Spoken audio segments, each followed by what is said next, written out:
లోకాభిరామం 4 సంగీత ప్రియ. కర్ణాటక సంగీతం అనే చీమ కుట్టింది.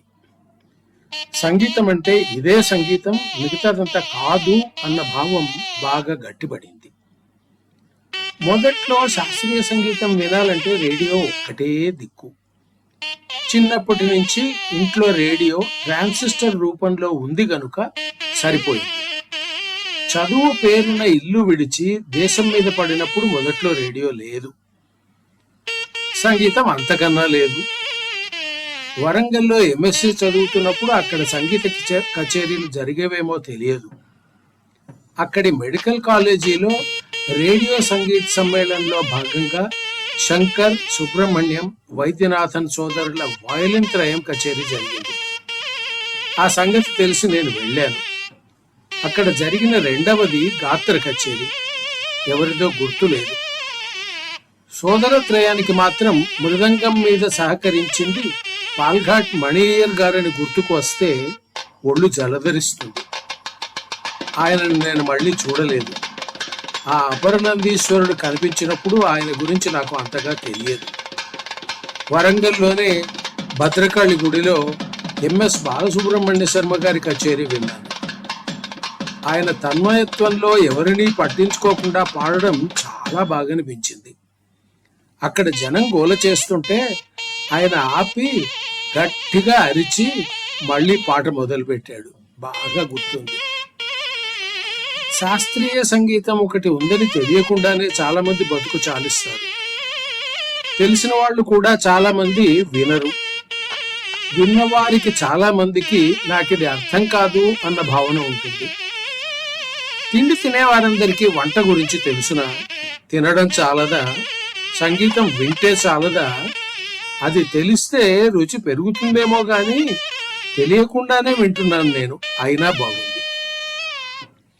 హైదరాబాద్కు చేరే లోపలే ఒక మిత్రుడిచ్చిన చిన్న ట్రాన్సిస్టర్ ఒకటి నాకు సంగీతాన్ని, సంతోషాన్ని పంచిపెట్టింది.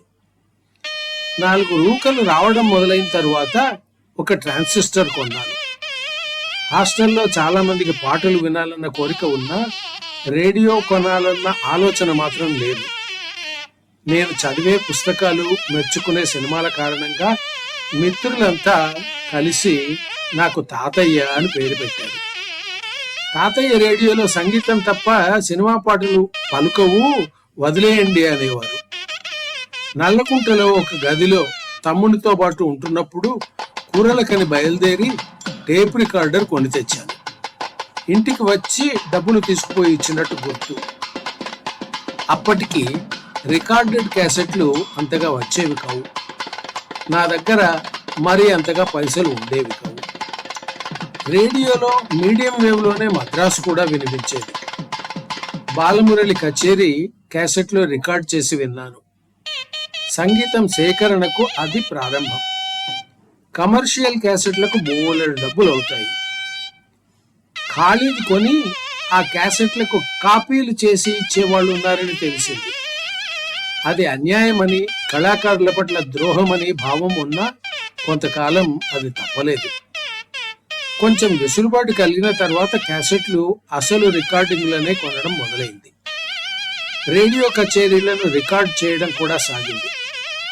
అప్పట్లో ఒకసారి ఎల్లా వెంకటేశ్వరరావు గారు శంకరమఠంలో 24 గంటల పాటు మృదంగం వాయించి రికార్డు సృష్టించారు. నేను నా టేప్ రికార్డర్తో పాటు వెళ్ళి కార్యక్రమంలో కొంత భాగం 1 గంట పాటు రికార్డ్ చేశాను.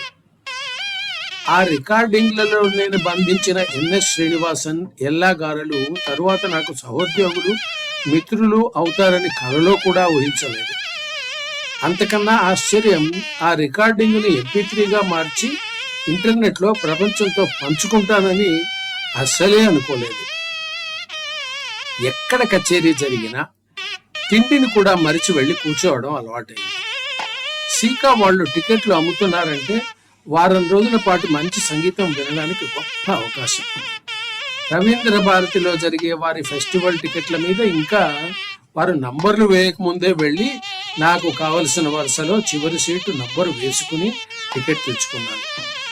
సంగీతం వినడానికి ఏకంగా మద్రాసుకే వెళ్ళడం దాకా చేరింది పరిస్థితి.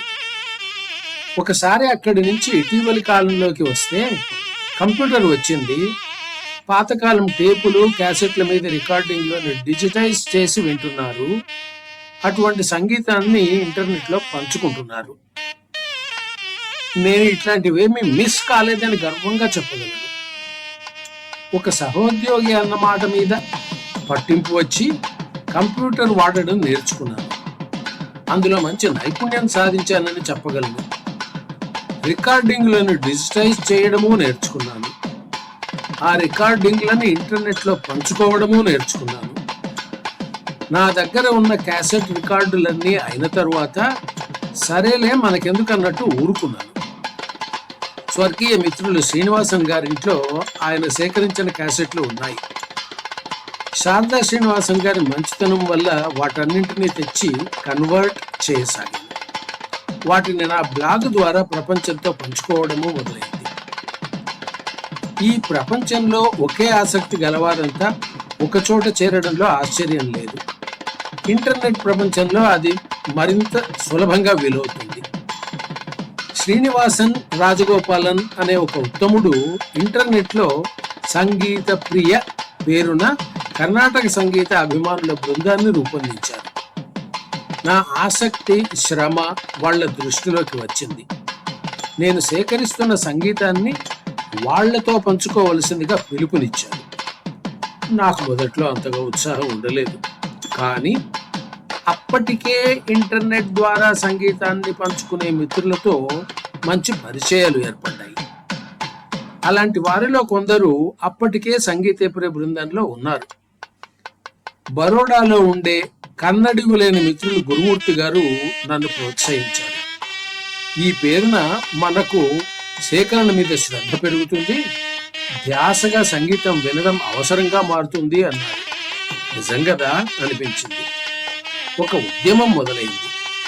ఇవాళ ఇంట్లో వేల గంటల సంగీతం వచ్చి చేరింది. ఎక్కడెక్కడి నుంచి మిత్రులు, కేవలం సంగీతం మిత్రులు నుండి వారి దగ్గరున్న రికార్డింగులు, టేపులు, క్యాసెట్ల రూపంలో పంపుతున్నారు. తిండి, పుస్తకాలతో పాటు శాస్త్రీయ సంగీతం బతుకులో ఒక ముఖ్యమైన భాగం. నా గొప్ప చెప్పుకోవడానికి మరెవరూ లేనప్పుడు అదేదో నేనే చెప్పుకోవాలట. కర్ణాటక సంగీత ప్రపంచానికి సేవ చేసిన వారికి సంగీత ప్రియ వారు రసిక ప్రియ అని ఒక అవార్డును ప్రారంభించారు. 2011 సంవత్సరానికి గాను ఆ అవార్డును నాకు ఇచ్చారు. 2012 ఫిబ్రవరిలో చెన్నైలో నాకు ఆ బహుమతిని ఇచ్చారు. ఈ సంగతి సంగీతాభిమానులైన ఏ కొందరికో తప్ప చాలా మందికి తెలియకపోవచ్చు. నా సంతోషం కొరకు నేనేదో చేస్తుంటే మీరు నన్ను పిలిచి సన్మానిస్తున్నారు, అది మీ మంచితనం అన్నట్టున్నాను ఆ సభలో. గోపాలం ఇలాంటి పనులు చేస్తాడని చెప్పి రికార్డింగులు అడిగితే ఆయనకి ఏమిటి ఇంట్రెస్టు, ఏమిటి లాభం అని అడిగారట ఒక విద్వాంసుడు. వినయంగా విన్నవించుకుంటున్నాను, నాకు ఖర్చే కానీ డబ్బులు రావు, కానీ కలిగే ఆనందానికి అర్థం లేదు. మన దేశంలో గ్రామఫోన్ రికార్డింగ్ల తయారీ 1903లో మొదలైందంటారు. సేలం గోదావరి అనే ఆవిడ ఎంతమందికి తెలుసు? కోయంబత్తూరు తాయి రికార్డులు రేపిన సంచలనం గురించి కథలుగా చెబుతారు. విజయనగరానికి చెందిన కళాకారుడు ఒక ఆయన ఆ రోజుల్లోనే ఈలపాట మీద కర్ణాటక సంగీతం వినిపించారు. పాతకాలపు రికార్డు చాలా మంది ఇళ్లలో పడి ఉన్నాయి. అలాంటి వాటిని సేకరించి పాటలను అందరితో పంచుకోవాలని నాలాంటి కొందరు తాపత్రయపడుతున్నారు. తిరువయ్యారులో త్యాగరాజస్వామి వారి ఆలయం బెంగుళూరు నాగరత్నమ్మ అనే గాయని పుణ్యమా అని కట్టబడింది. ఆమె గురించి మిత్రులు శ్రీరామ్ వెంకటకృష్ణన్ దేవదాసి అండ్ ఎ సెయింట్ అని పుస్తకం రాశారు. దానికి తెలుగు అనువాదం కూడా వచ్చింది. సంగీత సాహిత్య అభిమానులందరూ తప్పక చదవవలసిన పుస్తకాలవి. తెలుగు సాహిత్యం గురించి నాగరత్నమ్మ పడిన కష్టాలు గొప్పవి. శిశువులకు, పశువులకు, పాములకు కూడా సంగీతం తెలుసును అనే అర్థం వచ్చే మాట ఒకటి మనవాళ్ళు చెబుతుంటారు.